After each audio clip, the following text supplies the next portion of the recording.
What were you doing before real estate investing? I know you spent a lot of time overseas. Like, what does that whole story look like? When I was 23, it started with like a breakup and a brain injury. So I hit my head playing basketball. I was already kind of depressed from my girlfriend breaking up with me.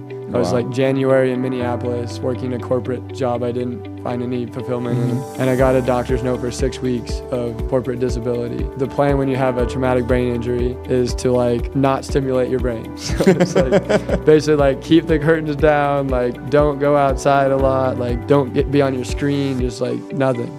Let your brain rest. Like signed up to be a teacher in Thailand. And 6 months later, I moved to Thailand by myself. And what were you teaching, like English?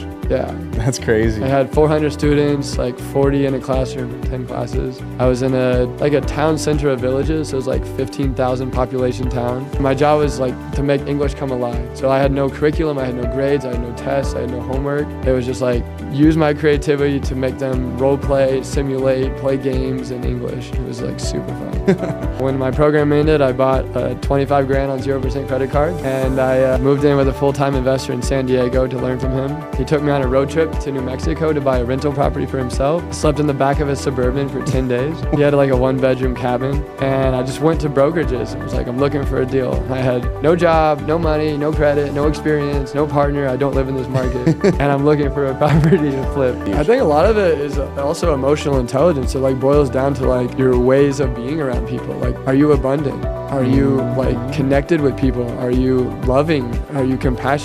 Do you show up in support and contribution? Or are you a taker and you're selfish and you're scarcity? I think like that's a huge piece of it too. Absolutely. Just character traits. If you had to leave the earth tomorrow, what's one thing you want people to know? Take care of my pug.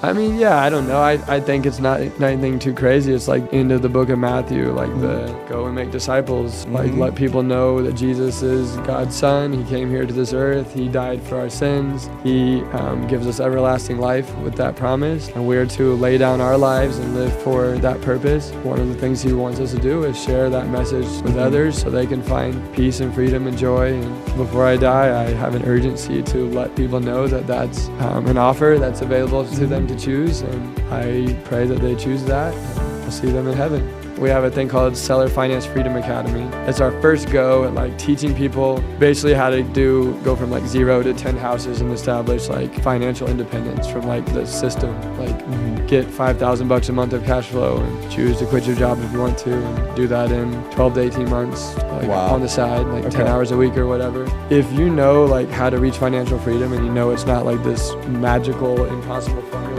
You should be offering that to people. Like, don't keep it from people. Yeah. And I think I figured it out, and it doesn't require getting a PhD, or it doesn't require inventing some app that has a 1 in a million chance of taking off. You don't need to be the next Google or Facebook or YouTube or whatever. It's not that crazy. Like, it can be very grounded in like you and a business partner, or you and an assistant, and you finding a good contractor and finding a good wholesaler, and you can basically, you don't have to take drastic measures like I did to quit your job, move across the world, and go into massive credit card debt.